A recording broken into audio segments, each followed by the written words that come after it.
mga simbolismong pwede mong gamitin o makikita sa loob ng isang poster making tuwing sasapit ang buwan ng mga guro o tuwing Teachers Month. Ito yung mga kadalasang makikita sa poster, no, tuwing gaganapin yung Teachers Month o yung may tema about sa teachers, no, sa mga guro. So ayun, hi guys, welcome sa ating YouTube channel. Welcome back at maggagawa na naman tayo syempre ng poster making tutorial, no. Dito magtuturo ako ng mga simbolismo na pwede mong gamitin upang mapadali ang paggawa mo ng mga poster about sa Teachers Month. Ito yung mga kadalasang makikita mo, no? So inulit ko lang. So kasi marami nagtatanong, marami nanghihingi ng idea. So ito yung gagawin ko, no? Ito yung pinakamalaking partisipasyon ko sa mga nanghihingi ng idea, no? Magbibigay ako ng mga simbolismo na maaaring gamitin, no? Sa una, ito yung pagguhit natin ng guro, no? So hindi ko na ginawa yung sketching, rekta na tayo agad sa outlining para mas mabilis yung ma-visualize kung ano ba yung binubuo nating mga simbolismo. Ito yung mga kadalasang pwede mong makita. Dito pa lang sa drawing ko ng mga simbolismo, makakabuo ka na ng mga imahe, no? Ng figure o yung structure ng poster na pwede mong gamitin. Project man yan, for school purposes, o kaya kung di naman sa mga pang-contest, no? Lalo na nahihilig ka sa pagsali ng mga poster making contest, no? Ayan, marami na kasing event about sa poster making, no? Sunod-sunod na, kada buwan merong tema na na pangkalahatan, no, na pinaglalabanan ng bawat schools. Hindi lang naman sa isang region, halos minsan pangkalahatan, no, pambuong mundo pa o pambuong bansa, no, ng Pilipinas, no. So ayan yung mga simbolismo na pwede mong gamitin. Una yung teacher, pangalawa yung libro, ayan yung light bulb sa knowledge, ayan yung chalkboard, syempre hindi mawawala yan, yung papel, yung mga eroplano tumutukoy sa mga pangarap, ayan pwede mong gamitin yan, yung mga jigsaw puzzle, ayan pwede mo ring i-apply yan, kunwari para siya sa mga pagbuo o yung problem solving, no, yung mga stages, no, pwede mong gamitin symbols yan, no. Tapos syempre yan nga yung mga paintbrush, ayan kasama yan yung lapis, yung mga pambura. Tapos syempre hindi mawawala yung mga crayola, mga pangkulay, ayan yung pointed na pen, no, di ba? Kasama yan. Siguro dagdag objects sa isang poster making about sa Teachers Day. Syempre ngayon ginagamit natin madalas sa school. Syempre pwede rin yung Rubik's Cube, no. Isa rin yan sa pwedeng magawing simbolismo. Magandang simbolo yan, no, Rubik's Cube. Alam niyo naman kung gaano kahirap bumuo ng isang Rubik's Cube, no. Pero pag once na natapos mo tabuo, no, syempre parang success mo na yun, no. So yun, ganun lang bumuo ng isang poster, no. Tapos syempre hindi mawawala yung sulo, yan yung mga torch, 'di ba?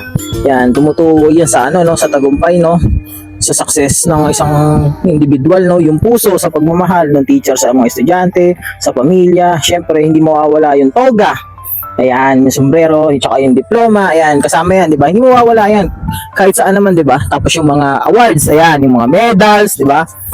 Yan, achievements yan kapag nakakuha ka ng mga ganyan sa school, 'di ba?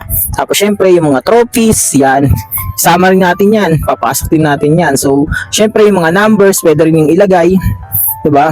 Sa school natututo yung mga estudyante, 'di ba? So yan, lagay ka ng numbers. Yung daanan, ayan, way, kalsada, 'di ba? Syempre yung footstep kasama rin yan, kung 'di ba? Isa yan sa pinakamagandang simbolismo, no, yung mga footstep.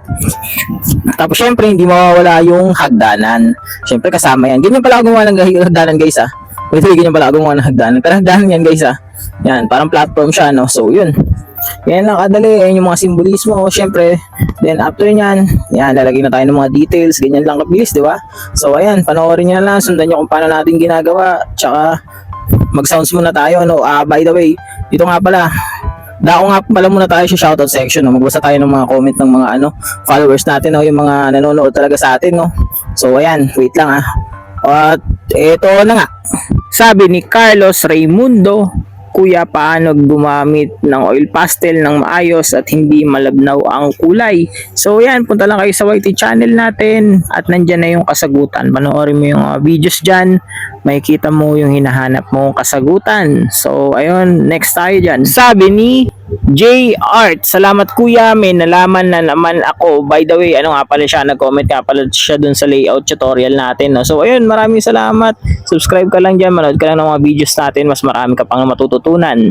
Galing kay Strawberry Cheesecake, idol, gawa ka technology symbol sa poster making. So yun nga, meron tayong science science poster making symbol, no. So ito naman yung pinapagawa niya is technology, no, about technology symbol. So ayan, Wait lang, antayin nyo, baka maglabas din ako ng ganyan. Sabi ni Suen, eto lang yung poster na hindi Gojo.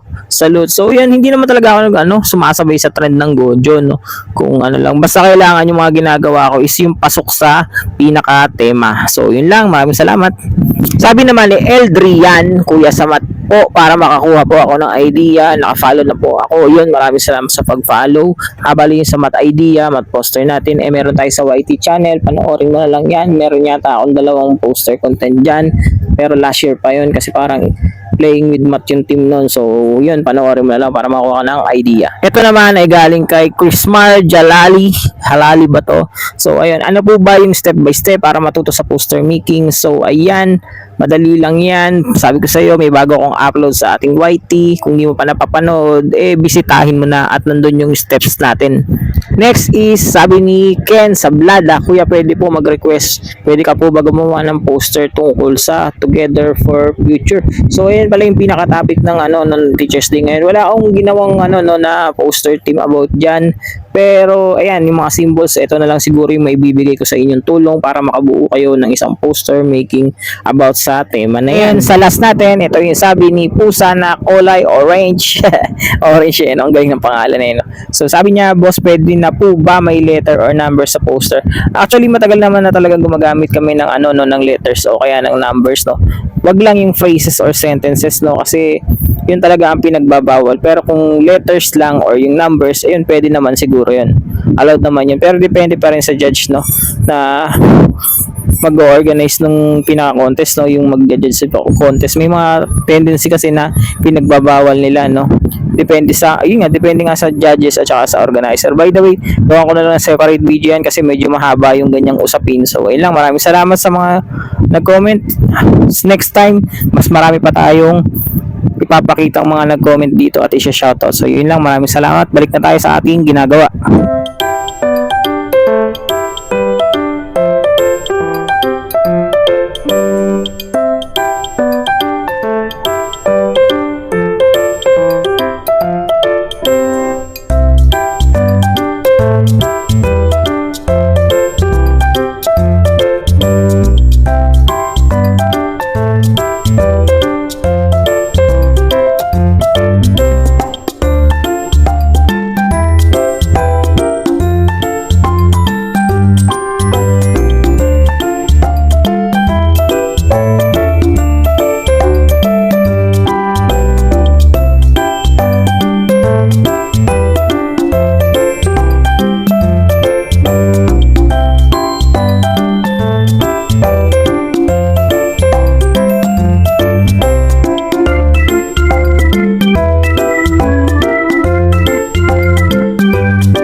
Dito guys pala, no, nag-start na pala tayong magkulay, no, halos kalahati na yung nakulayan natin dahil sa may mga shoutout pa tayo at syempre nagbigay din tayo ng relaxing sounds or music, no, na pamparelax sa mga nanonood natin. So ayan, sana nasundan nyo yung process natin ng pagkukulay at saka ayan, nakikita nyo naman yung pastel na ginagamit natin, no, iba-ibang brand yan pero pinagsasama-sama ko lang para makabuo tayo ng mas maganda, no. Depende kasi yan sa mga ginagamit mong pastel kung paano mapapaganda yung ginagawa mong artwork, no, pero syempre mas malaki pa rin yung ambag ng pagkakaroon mo ng skills kung paano gamitin yung mga object or yung mga resources mo, no. So yan, ganyan lang kasimple guys. Para na rin pala ako dito bumubuo ng isang poster, no. Sa sobrang daming details na meron akong ginawa, sa sobrang daming simbolismo na aking ini-input dito sa no, sa ating materials, no. So yan. Yan yung mga pastel na ginamit ko na, no, mga matatagal ko nang ginagamit. Bali yan na lang yung ginamit ko ngayon. Syempre, hindi naman tayo gumagawa ng isang poster making artwork at syempre, yun nga, puro tutorials lang muna tayo kasi mas maraming nagtatanong about sa kung paano, yung salitang paano talaga yung ano, bala ko nga rin gawa ng content yung salitang paano, no? Kapag once na may nag-PM sa akin, nagugulat ako. Ang lagong tanong nila is paano. So, yun. Ayan, pakita na natin kung ano yung kinalabasan at yung pinaka-output nito, no? So, yan. Sana mas malaki yung maibigay at may ambag nitong mga symbols na to, no? Malaki yung maitulong, no? Upang makabuo kayo ng isang poster making about sa Teachers Day kasi hanggang ngayon sineselebrate pa rin yung Teachers Month, no? So hindi pa tapos, no? At syempre taon-taon yan ginaganap, so ayun, sana taon-taon nyo rin bisitahin yung ano, yung channel natin para mapanood nyo yung mga videos na ginawa ko about dito, no? Itong mga symbols na to para hindi natin ano ulit-ulitin tanungin kung ano ba yung mga pwedeng gamitin. So yan, tsaka para magka-idea na rin kayo. Yun, spread out lang. Maraming salamat kung umabot ka sa video natin na to. Subscribe mo yung channel natin at i-follow mo ako sa ating page sa Blue App. So yun, maraming salamat sa panonood. Salamat sa patuloy na pagsuporta. So ayun lang, maraming salamat. Kita-kits ulit sa ating next video.